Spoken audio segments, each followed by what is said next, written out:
Vendredi et là mobisika bozo kazo kolanda quelle boule. Ba mama e wa kitoko wapi.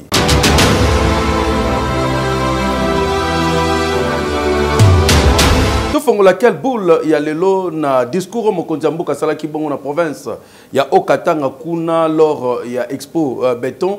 Mokonzi mboka lobi azali ko rêver chemin de fer ko bana bongo espace Grand Katanga et koti kasa yebimi bandundu kino ko koma na port ya banana kuna na Congo central. Mais côté la muka baseki ba biti lelo tant que mokonzi ozo continuer ko rêver.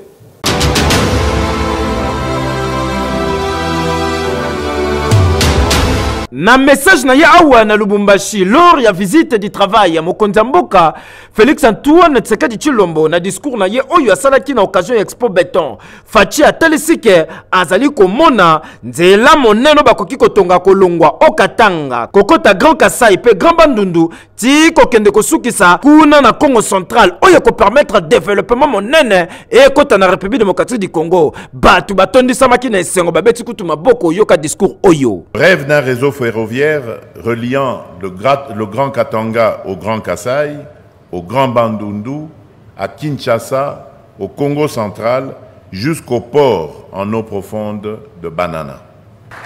Cette colonne vertébrale sud-ouest est une priorité pour notre pays car elle renforcera la connectivité interne et ouvrira de nouvelles perspectives économiques.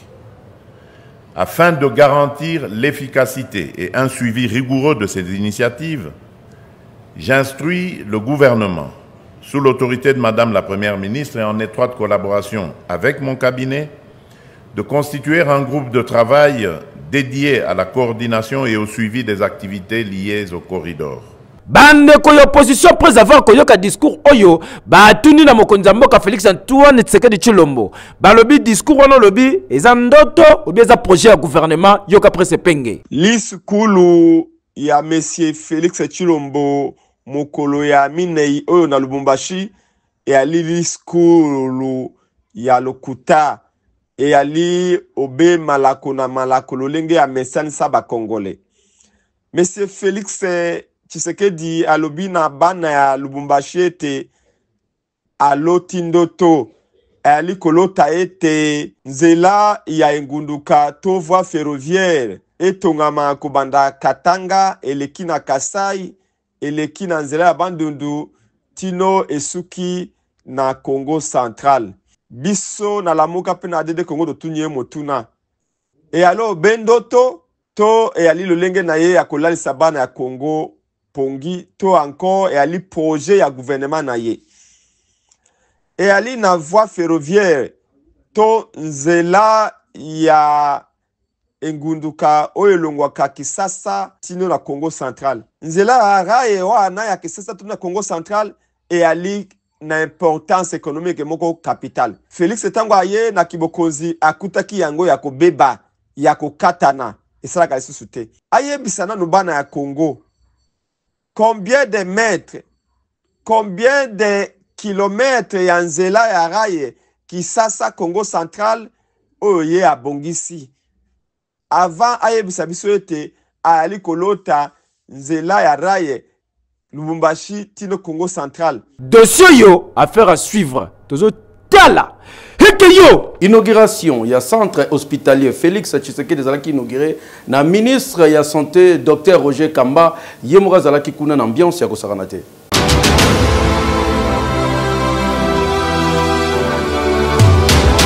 Cérémonie ya inauguration ya centre hospitalier Tshisekedi Tshilombo CHTT na Mokuse et salemaki avec un partenaire de loger jeudi 17 avril 2025 na présence ya batu ya ndenge na ndenge awa na ville ya Lubumbashi. Tomona kibongo présence ya mokonzi mboka Félix Antoine Tshisekedi Tshilombo. Tomona kipe ministre ya santé publique Dr Samuel Roger Kamba oyo azalaki wana na pointe. Kasi esengeli koyeba ke CHTT ezali fruit ya travail moko collaboratif entre SNCS, Société Alpha SRL, Entreprise Congo Moderne Construction, pe Bureau d'études Betsayel. Pondi Melangaïke, après discours, il y a DG SNCS, mais c'est Charles Moudiayi Oyo a souligné l'importance du projet ambitieux Oyo et Zalaki Bongo suivi d'intervention du ministre de la Santé publique Dr Samuel Roger Kamba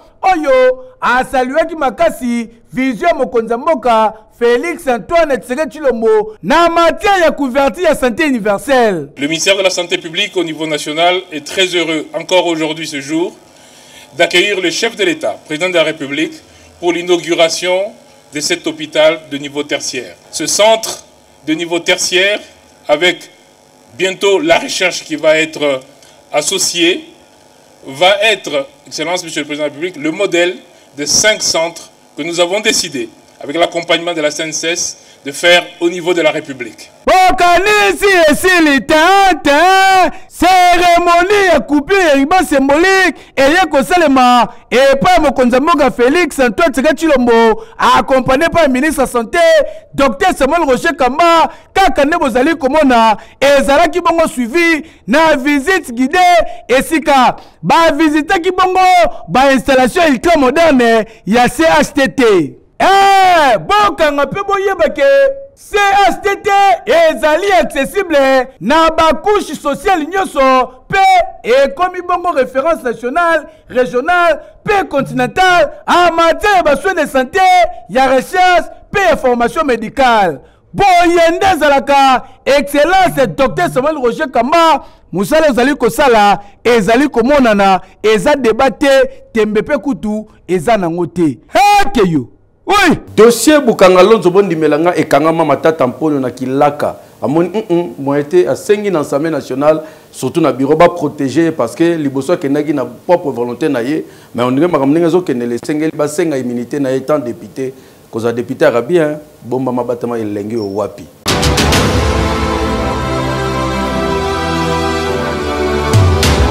Député national Augustin Matata Mponyo alobi azali ko bénéficier de la protection juridique oyo ezali prévu na constitution pe règlement intérieur et assemblée nationale pour azali élu du peuple justice et koki komema ki yendi te yango asengi respect strict ya ba immunité parlementaire na ye ndenge salamaki na ka ya ancien ministre des finances Nicolas Kazadi. Wana ezali maloba ya ancien premier ministre pe député national Augustin Matata Mponyo oyo lors ya plénière ya jeudi 17 avril 2025 na chambre basse ya parlement a profité ki kosenga na institution oyo eye ba ko protéger ba immunité parlementaire na ye na affaire ya Bukanga Lonzo ndenge azali poursuivi liboso ya cour constitutionnelle na oyo tali détournement ya ba millions de dollars oyo ezalaki bongo de caisser na trésor public pour nous cofinancer par agro-industriel et Bukanga Lonzo Yokaye. Honorable Président, j'ai été surpris comme tout le monde d'être encore convoqué à la Cour constitutionnelle et je suis parti par respect parce qu'en principe, en tant que député national couvert par des immunités parlementaires, je ne devais pas y aller sans qu'il y ait une autorisation préalable de l'Assemblée nationale. C'est ça ce que recommande la Constitution de la République et c'est ce que recommande les règlements d'ordre intérieur de cette institution où nous sommes. Si la Cour constitutionnelle a besoin d'attendre un député, un parlementaire, elle n'a qu'à suivre ce que prescrit la Constitution, ce que prescrit le règlement d'ordre intérieur. Na tour naye président de l'Assemblée nationale, honorable Vital Kamerhe, a exigé la Cour constitutionnelle régularisation immédiate de la procédure pour de l'ancien premier ministre Augustin Matata Mponyo, oyo azabongo désormais député national. Alors je me demande pourquoi nos amis de la Cour constitutionnelle n'ont pas procédé de la même façon. Qui régularise la situation et la plénière va apprécier. Tika to rappelé que prochaine audience na affaire Bukanga Lonzo ezali bongo prévu le 23 avril prochain. Ba Congolais bazotalela, bazozimele, bazolandela dossier oyo na pembeni po baza na posa justice et tirer nyonso au clair. Dossier oyo etikali à suivre. Eki Nini ezali koleka na kati ya sesak ko kamwa plus de 9 au représentant Mobimba bazali ko senga mutu ya Christian Bosembe. Qu'on appelle solo ya Conseil national de sécurité betami ba menace nanya zoloba nanya zokosa bolanda déclaration oyo.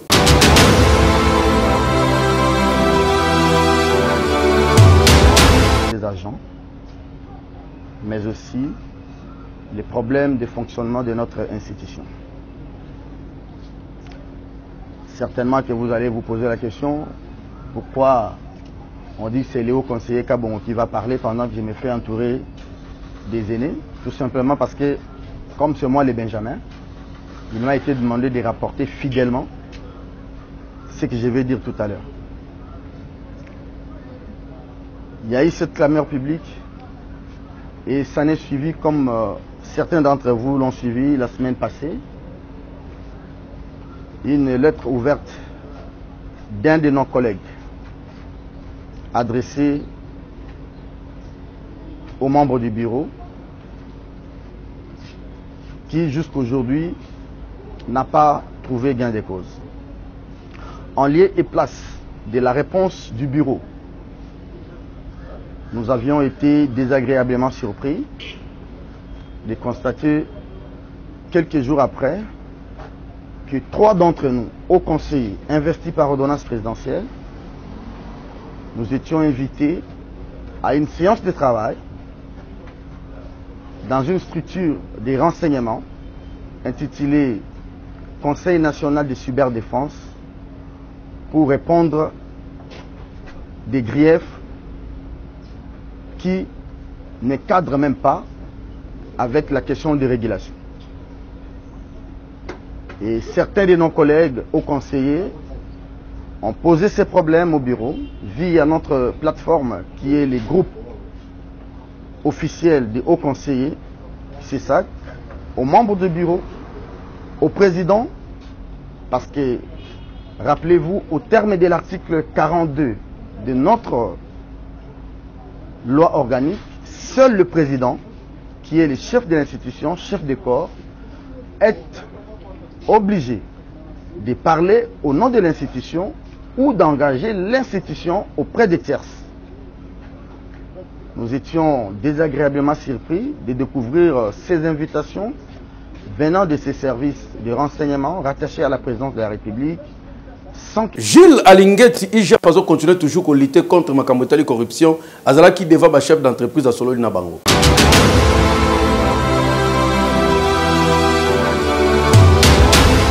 Lutter contre la corruption, ezali bongo combat et inspection générale des finances IGF. Ezali bongo combat et inspection générale des finances IGF. Bota la scénario Oyo. Alors, monsieur le directeur général, Excellence, dites-moi, c'est quoi le niveau de votre trésorerie actuellement? Très florissant. Nous avons plus de 150 millions de dollars américains.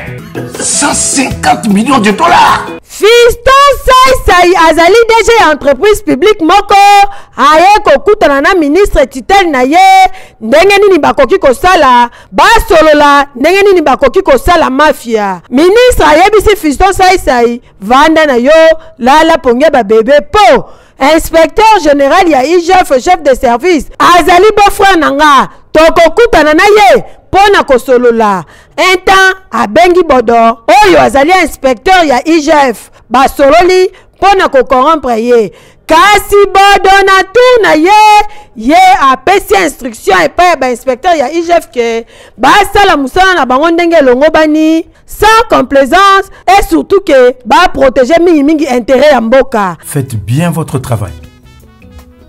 Soyez ferme et courtois, mais en protégeant les intérêts de la République. Bien sûr, chef. Basali musala na bango kitoko kaka ndenge zalaka. Conclusion bimi tangu kaka bapesi conclusion yango abandi kolenga beau-frère atalisi ke esengeli musala sale mamalamu pona kosalela mboka. C'est avec moi que vous voulez vous amuser?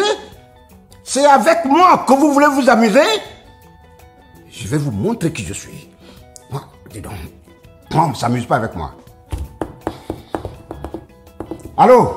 Allô, Excellence. Oui, monsieur. Beau-frère. Excellence, monsieur le ministre. Non, mais attends. Tu as dit quoi à tes inspecteurs? Non, tu as dit quoi à tes inspecteurs? Mais ils bloquent le pays. Tes inspecteurs bloquent le pays. Non, mais non. Nom de Dieu, 1000 millions de billes sabords. Qu'est-ce que c'est ces manières-là? Il faut donner des instructions vite. nous devons tous respecter les orientations du chef de l'État. Ah bon? Nous devons arrêter avec les antivaleurs qui nuisent le pays. Avec tous mes respects, le DG doit s'incliner face à la conclusion des inspecteurs. J'ai choisi la République. Peste. IGF atie patrouille financière ezali bongo opération oyo ezala lancé pona kotelemela ba corruption oyo mingi esalemaka na ba entreprise publique. L'IGF pour l'implémentation de la bonne gouvernance voulue par le président de la République, chef de l'État. Kende ko somba aluminium ya qualité kitoko na Jafar Ali parce que kunande bazo sala mosala malamu.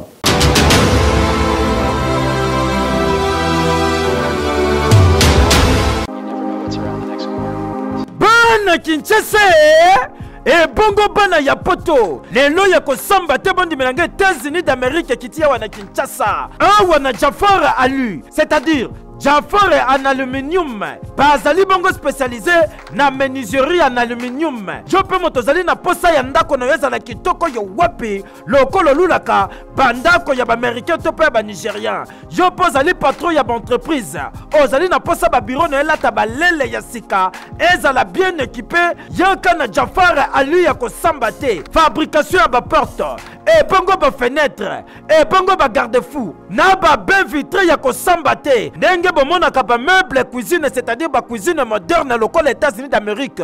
Awana Jafar Ali bazali ko beta yango dada ya kosamba te. Po na mbongo ya mukie bato baluli ndako na yo nyonso bazali kosalela yango mur rideau na cloisonnement bureau nyonso awana Jafar Ali mosala ezokende kitoko yo wapi. Bana Congo bana poto États-Unis ekiti na kati ya Kinshasa. Lelo na eko présenter bino Jafar Ali. Tozo fabriquer biloko nyonso en aluminium pona banda kuna bino na ba bureau tel que ba porte, ba fenêtre, ba garde-fou, ba mur rideau, ba meuble à cuisine, na cloisonnement ya ba bureau. Pona ko pe sa valeur pe beauté ya banda kuna bino bosalela aluminium ya qualité.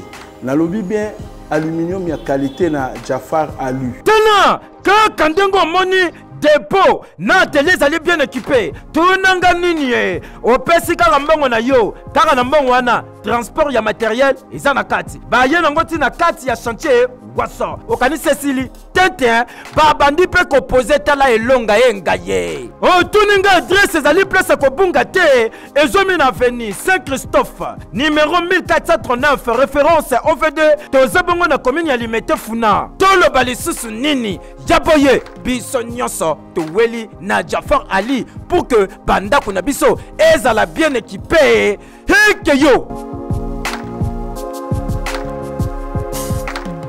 Na cadre mission évangélique, prophète né Masikaten da Kitibongo na province ya Kasso Oriental na Mbujima ibota l'ambiance na Ngerenyaki.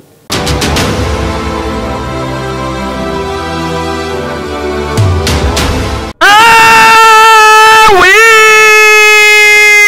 Après 8 ans ya kozala libanda ya Mbujimai, prophète des nations, né Masikaten da Jacques, l'héritier du trône, Agnati Lisusu, Mabele ya Mbujimai. Na bokiti na ye na aéroport, ba konzi ya la police, ba konzi ya ville, na bandimi ya die vivant, ba yaki bongo koyamba, représentant légal na bango. Mbala moko, na mutuka cortège zwakate ezwi, direction, gouvernorat, et sika, l'héritier du trône, l'homme à la prophétie authentique, les prophètes des nations, né Masikaten da Jacques, ayamba mibongo, na ba autorité, ya province ya Kasai Oriental. Ba solo li kitoko, apesi directive ya province, pe atelisi vision, na objectif, oyo memie na kati ya province oyo. Esengeli koyebake, ne Masikaten da Jacques, akiti Mbujimai, pour na délivrance, sali, guérison, pe bénédiction, ya peuple ya Mbujimai, pe akosambele la mboka, yoka communication na ye. Dieu m'a parlé pour ce voyage missionnaire, 2 jours ici à Mbujimai et ça fait presque 8 ans passés. Je n'ai plus foulé mes pieds ici. Et vous pouvez comprendre qu'on venait de célébrer 42 ans de l'existence de notre communauté. ces 42e années, on a des projets qu'on doit réaliser dans les différentes grandes villes, des différentes provinces de la République démocratique du Congo. Et ces provinces, Mbujimayi a été pointée parce que dans 8 ans, nous devons fêter les 50e de l'église. A été pointé, c'est ce que je venais de parler même avec le gouverneur. Nous allons introduire notre lettre pour avoir un terrain pour la construction d'un grand hôpital au niveau de Mbujimayi. Nous, les chefs spirituels, nous devons accompagner surtout la vision des chefs de l'État par des différentes réalisations des œuvres sociaux. Bana Mbujimayi, bo raté occasion oyote, po ezali occasion et yaka pamba pamba te. Tala ezongeli bino après 8 ans. Oye longa te. Ekeyo! Oui! Salela huile na kombo ya Bodylix pe pomade Vestiline ya kosambeza te na ba glycérine na lokwa escala ba produit ya Chryslo Papotai papa mama Salela.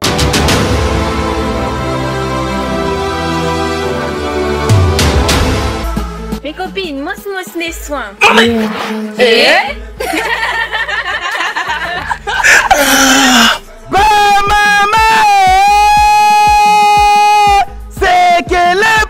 Kokwisa papa mayanga ezali bongo ba produit ya Chryslo Papotai lokola Vestiline pomade oyo ezali adapté pona basuki nyonso ezala suki naturel ezala suki ezali défrisé surtout esilisaka bongo solo na mutu soki mutu na yo elumbaka solo binsampala basangisa na bimpuka tika na yebisa yo Vestiline pomade ezali kosilisa yango ebongo scala huile na ba parfum na yango nyonso pona kongengisa kabelo ata kabelo na yo ekomaki bipika bazali pe na Bodylix pona ba mèche na ba plante synthétique bokanisi esili ten glycérine Bodylix ezali kotia nzoto sembe esilisaka na mabiata na makolo ba produit ya Chryslo Papotai okozwa yango na Kinshasa na Shainkin na Bokassa to pe na Avenue du Commerce to pe okoki kobenga bango na plus 243 99 21 29 117 to pe na 97 055 52 98 oza mobimba. Ah ba produit nyonso ya Chryslo Papotai kweyisa papa mayanga ekeyo. Oui nzambe na ngai basi bonzenga Beta winner na 500 francs ya pamba.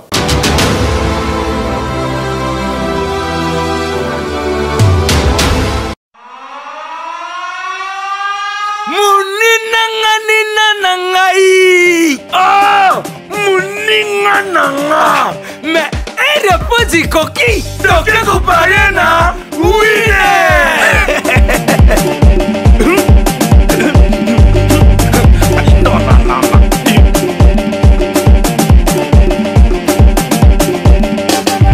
Munanga nina nangai. Manini.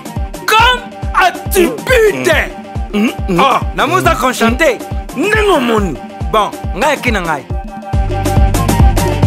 Eh, moi je pas un winner. Eh papa, ngai beta te. Mboko yo na kuduka mbongo. Munanga nina. Oh, muninga nanga. Mais urate mama charero. Pepere. Oh, ni na parier na agent mobile na ngai. Naza na tina kokende musika te. Na temburi pamba. Composé étoile 404 yes. Beta na jumbo avec M-Pesa. Du nouveau. Aussi avec Airtel Money. Nini wana boso beta. Catch compétition salema ki wana mekoka mwa catcher muka kufi. Kisi to liwa normal population bazoka mwa.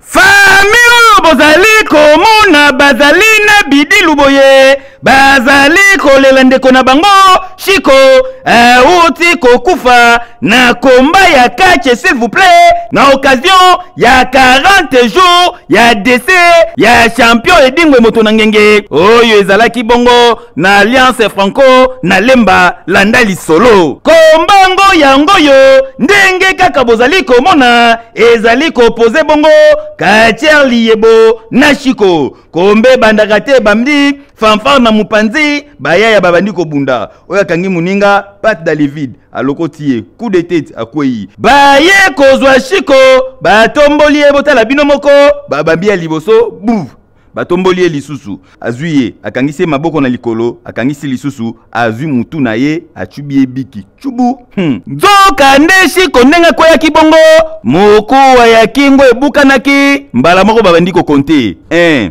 2 3 bayebisi Liyebo ye muta gagné botala bino moko Liyebo yeyo abimi na ring kasi kokamwa Chiko atikali ya kolala azosala mouvement te batu bakanisi eza kaka spectacle nzoka nde eza pe spectacle kasi ba conséquences sont réelles ba bouger Chiko rien ba tombole liboko boye kiti ba banda boye yaya oyo yesu normalité ba meka boye rien ba banino ba invocation ba invoquer rien yaya oyo comme mamba hôpital ba zwe Chiko ba koti na mutuka inde tina hôpital wo ba comme en hôpital boye ba docteur ba sali nyonso me waya esengi scanner ba koti scanner babimi na Chiko mais waya pas moyen Chiko akufaka te akufi akambalali bota la bino moko ebembe ya Chiko yango yo bazo kotisa na morgue famille na ye inconsolable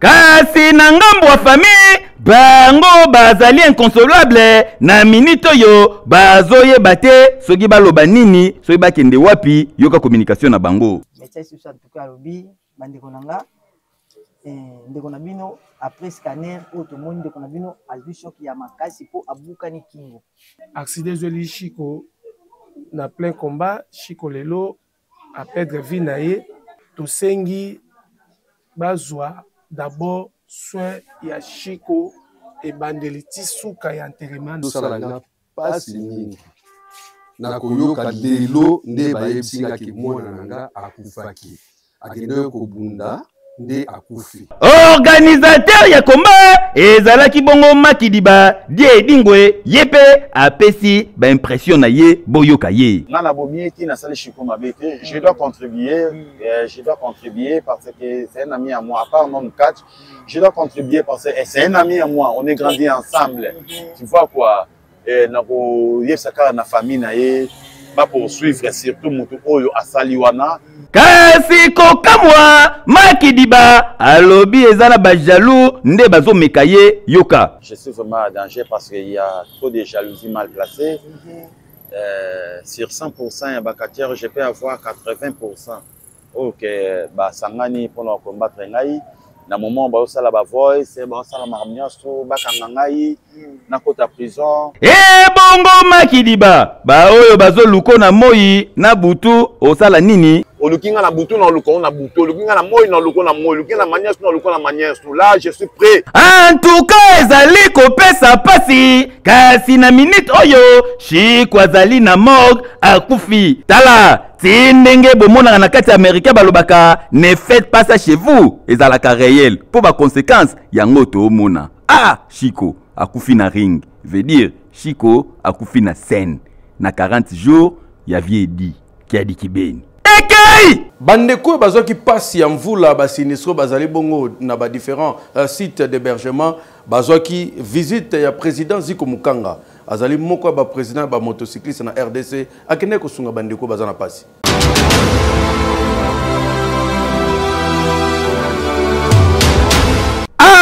Congolais ya pensé na basinistre ya mbula oyo ebetaka vendredi 4 na samedi 5 avril oyo na ville province à Kinshasa après son excellence président de la République Félix Antoine Tshisekedi Tshilombo na kosa yote Ziko Mukanga oyo asalaki ronde na basite d'hébergement nyonso oyo basinistre bazali ko se retrouver abanaki ronde na ye na siège ya NIPTMC oyo akumbelaka na commune ya Kalamu awa na avenue Victoire na quartier Kasavubu. Kaka ndenge bomoni cortège ba motocycliste bango nyonso na sima ya président na bango Ziko Mukanga descendant ya Lumumba makila ya ba champion ye wana zui direction inde tina institut Lumumba na commune limité wo awa aye maboko pamba te savon miliki huile biloko mususu ya kolia ndenge na ndenge wa amemaki pona kosunga bandeko ya basinistre na kolongo na institut Lumumba ye wana zui direction na stade du 20 mai Tata Raphaël awa ces allées site d'hébergement ya basinistre et si kasala qui même geste cette fois-ci ayaki kosuki sande na stade de martyr awa pe asika ayaki kaka na même biloko pono ko apporter soutien na yepe assistance et pa ya bandeko oyo bazalaki touché na badram na sima ya nyoso Ziko Mukanga a communiqué ki boye pona ata ya muke na zana ngata moi lipa moi sardine na tikela pe bandeko wana parce que ezali eloko oye bimi et où t'es pas moutoute mais ezali mokili ndenge salemaki bande comme ça basala na kimia tozali ko landa toujours vision ya mokonzi mboka Fachi Beton oyo alobi ete peuple tozala malamu yango président Ziko alingi akabola na bande konaye ata mo eloko ya muke bako sabino te leadership e babota makana yango lokola ya président Ziko Mukanga tembete bako sayote uta na nkolo po motema malamu ya kosunga ya kosalisa boye papa soki yote mususu azate après avoir kopesa bato ebele misala awa na ville province ya Kinshasa pe na République démocratique du Congo après avoir kokomisa bato ebele ba patron pe kolongola ba misusu ba locataire ba koma ba papa pe ba mama mapangu lelo assister bandeko ya ba sinistre ya mvula oyo nyoso zo sala likolo zo mona mabele zo mona lo les a toujours kofunga mapona yo keyo tokende kozwa baswa na TVC médical kobota hospitalisation na biso kuna na mbarsu bango nde basala yango kitoko mais ozana problème ba rein kende kuna pona dialyse na premier cœur.